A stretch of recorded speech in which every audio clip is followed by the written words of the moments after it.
Topbed Talk. So we've got some time for questions now. So Mr. James Hernan, who is a consultant colorectal surgeon from Norfolk and Norwich. Krishna Moorthy, who's a consultant surgeon from Imperial in London. Professor Sandy Jack, who is a professor in prehabilitation medicine at Southampton University and a consultant clinical scientist. Professor Denny Levett, professor of perioperative medicine and critical care at the University of Southampton, and a clinician at Southampton Hospital as well. Dr. Suzanne Mcdonald, who's a psychologist from Queensland in Australia. Charlotte Molenaar, who joins us from Holland, and she is going to be trainee surgeon, but currently doing her PhD, and is the coordinator for the international Prehab trial. So I think we'll start with the first question that I was sort of thinking, and I'm sure many of the audience were thinking at the same time, is obviously we're hearing all these fantastic studies. Is it still ethically viable to have a standard arm in a Prehab trial? So I'll start that with who wants to give me the best. James. So yes, we do have a standard arm in ours, and it just replicates standard care. And many centres aren't doing prehab or rehab. And until I think you get a cost effectiveness data to change the minds of trusts and commissioners, I think you'll see a very slow move towards doing it. So I think you've got to develop your evidence base, and the best way to do it is probably a multi-centre randomised control trial, where you're comparing it against what we perceive as standard care at the moment. So I think it is ethically acceptable. Well, I'll pick up with Krishna, because obviously you've just mentioned that your trust is funding yours. Is it just for esophagectomies, or have you spread this across other surgical specialities? It is actually to spread across other specialties. Right. So we're starting with HPB surgery from this year, and then vascular hopefully as well. Okay. So the trust are actually funding it for us to roll it out across the trust. And are they paying you annually? Obviously, the difficulty you're going to have is obviously paying per patient. So how have you managed to do that? Are they going to front load the system and so essentially they're paying for the staff. Yeah. So they're paying for the exercise therapist, the dietitian, the administrator to coordinate the program. Okay. So do you have equipoise? Do you think we should be doing the trials? Well, I have struggled with the idea of a trial for 3 years. Yeah. Initially, I think it's such a complex intervention that I just couldn't break it down to purely exercise. And now, increasingly, I think the benefits are, in my own eyes, even in other studies, are very obvious. And I think I am not. The simple answer is I'm not. I think I'm totally bought into this. I believe in this as much as I believe in robotic surgery. And I'm on a mission to convert my surgical community.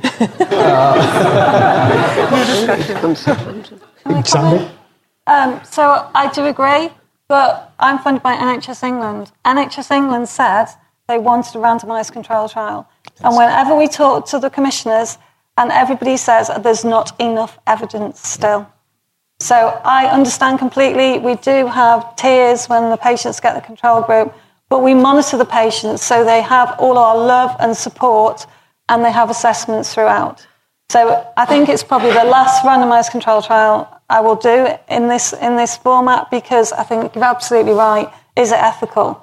But we owe it to our patients to get this commissioned. So 1,560 patients, there's a percentage of patients that will be in the control group. But if we can show it's beneficial and they commission it nationally, everybody's going to benefit. So it's kind of like, it's marginal gains, I guess. Is there anyone here from NHS England who would be prepared to respond to that?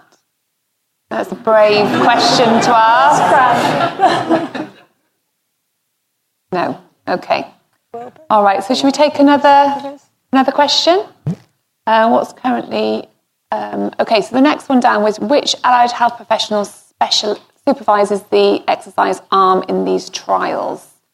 So should we start with Denny? Yeah, it's a really good question, and something in the guidance that we're going to talk about this afternoon we talked about a lot. And this is not just in the exercise interventions, it's in all of prehab, but particularly for exercise, we do not have available in the community a large group of patients of professionals who have the training to necessarily deliver exercise interventions to patients with disease. And one of the things that we discuss this a lot, and I think it's really important, is it doesn't really matter what it says on your badge. It's about competency to deliver that. And that we felt very strongly part of the recommendations from the document will be that we need to develop this, because there are a lot of exercise physiologists, but they're mainly focused on sports in the community, and there are other individuals in the community that could acquire those skills, but we need to recognise it as a role, prehabilitation role, and define it by competency, and then there can become an accreditation process. But in the UK, as it stands today, there is not a group of people immediately available to deliver this on a large scale. So if we want to implement prehab on a large scale, we need to train those people. Okay, thank you. Anyone want to? In the Netherlands, we have a large physiotherapist network and also specialized in oncology. So in the Netherlands, we have the physiotherapist guiding the patients. This could be in hospital or also in an outpatient clinic near to the patient's home. But this might differ between countries later on, but we will have to see how it develops. Do you know what's going on in those other countries that you've already recruited? So in Spain? Well, we do the trial in hospital right now, so but I don't know how it will develop in the end, because one of the main reasons not to participate in the trial is because patients don't want to travel to the hospital 3 times per week. But I think it does differ a lot. So in Australia, they have clinical exercise physiologists as a group. We have physios here as well, but there aren't enough of them already, let alone to suddenly say we need hundreds of... I mean, that's the thing. Even people who have the skills now, there are just not enough of all of them. And we probably need to train some more, I think.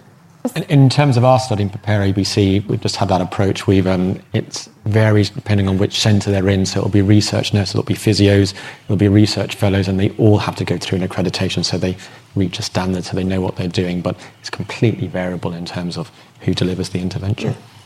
Okay, let's just open up to the audience. Any other thoughts about how we can deliver exercise? Anyone else got a solution that they want to contribute? Yeah.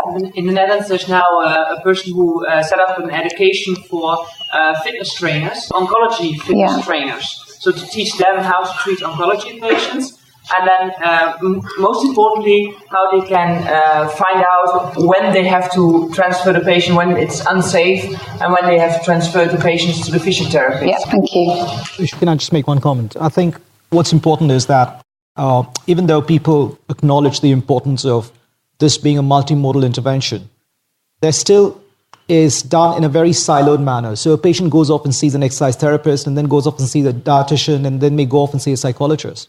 It's got to be a truly integrated team approach. And this has 2 benefits. Number one, prehabilitation works probably for many reasons. There is a massive softer aspect of it as well, which is that the patients feel that there is a team together looking after us and wants us to get the best outcome. And that's how engagement is much higher. But more importantly, each team member also protects each other. So they make sure that they're working within their limits. But if they feel that something's not going well, they have a team member they can count on, because so we get together every week, and we have a prepare MDT. We discuss every patient, and that's an opportunity for each team member then talk about, problems, barriers, issues, etc. And then someone else takes on the mantle and deals with certain issues. So it's got to be a truly integrated approach. Merging of roles, isn't it? Yeah. Okay. So next question. We've heard about some of the reasons for not coming into hospital to do exercise interventions in travel and time and things like that. What are the biggest reasons for non-adherence to the home-based exercise programs? And when supervision isn't possible, how do we promote greater adherence? With James, should we start with you for that? You've got home-based arm. So we haven't got our data on our home-based arm yet, so we're not sure how adherent people are. We've used a very loose marker of they're getting the phone calls. And issues that come up in the phone calls it would be things like the weather. It was raining, so they couldn't go out for their walks. It would be really simple stuff. So the phone calls are useful, and having constant contact with, for us it's the research team, but if it was rolled out, an exercise therapist, so you're constantly reassuring them what they're doing is okay, constantly pushing their boundary, and just giving them advice. So I think the best way to keep them going in the home-based arm is constant contact with the clinical team, addressing any issues that come up. In the Prepare program, the biggest reason for non-adherence is usually clinical toxicity from chemotherapy. And that basically makes them non-adherent for a short period of time. But even then, lots of patients say that they don't want to stop doing anything. They don't mind just doing something around the house, but they absolutely appreciate that they should be doing something. The ones who are non-adherent, I think it's just using behavior change techniques. Prehabilitation is not the first physical activity intervention in healthcare. It's so well established in primary care as well, that there are some people who just will be averse to doing physical activity. And you just got to use behavior change techniques, and there's so many techniques, and you just got to use one of those. So increasingly we find that patients love to see data. So when you push data back to them, that improves adherence. So we push a lot of data back to them. They see their Fitbit data, and that motivates them. The phone call from the exercise therapist. To a large extent, even the people on the team are very fundamental to improving adherence. Suzanne, do you want to come in as a psychologist in terms of behaviour? Yeah, I think that's right. Is the feedback to people about their own data does tend to motivate them more. So I think if you've got a potential problem with someone who might not really adhere, you could use that as a motivation. And it is a behaviour change technique in its own right. And also coping planning is another behaviour change technique that can be used to enable participants before they reach the barrier to plan for how they would deal with that barrier. So for example, if the weather was an excuse for someone who didn't want to continue that behaviour change, you might want to think of that in advance with the person and ask them to plan what are they going to do, when, how, and how often when there's bad weather, for example. So it's this planning in advance how they're going to overcome the barriers that they might face when they're actually trying to do these things. So, yeah. Okay, thank you. Okay, so we've probably got time for one more question. So to James, thank you for a nice presentation. This is from Emily. How will you address the possible selection bias occurring with a recruitment of 30%? Yeah, so it's a big issue. So first of all, in intervention studies, that's about what we see in terms of the number of patients you recruit 25 to 30%. So that's about right. The NIHR were very keen that we showed we weren't just all recruiting very fit people. So we look at their fitness levels coming in. We keep data on their ages, their comorbidities. And what we've seen so far is that we are recruiting quite a wide range. I think our oldest is 90 years old. So we keep monitoring it, and we keep having to give that data back to the NIHR to prove that we're haven't got a very skewed biased study. Okay, we've got a couple of minutes left. Well, we'll quickly do this one. So everyone seems to have different follow-up periods. So there's 4 weeks, 3 months, 90 days, all these things. Are these time points that you've chosen in the studies associated with clinical visits of the patient to the hospital? What is the best time to follow up a patient after these intervention studies? So there will be patient-related issues, won't there? So NICE, in terms of guidance for colorectal surgery, suggests before, I think, 4 to 6 weeks should be your first review. And so it makes sense for most of those studies to sort of jump on the back of that and use that as their first time point, especially a complication time point, because you get half your complications in hospital and about half will be in that first 30 days afterwards. So that's a reasonable time point for complications. And then it's when do you justify if you're using quality of life, when does quality of life go back to normal? And that'll differ between specialities. So I think you've suggested for yours, you're still seeing quality of life being reduced at 2 years in some patients. For us in colorectal, it's back by about 6 months, and certainly as close to baseline as it's going to be by a year. So it seemed a logical time point to use quality of life. So I think it'll probably differ somewhat between specialities and what the different study is looking at. So that's why we chose 4 in a year, but people have done different things. I think so.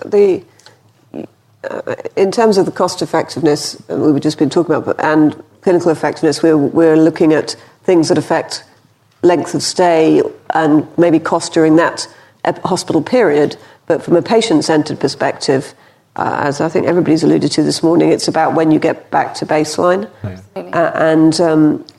And not only that, for the public health perspective, it's about if we've affected behaviour in this window, is that behaviour sustained? I think those are the three separate questions you're trying to ask, and you choose your time points, as you say, pragmatically a bit as well, because patients don't like coming more times than necessary.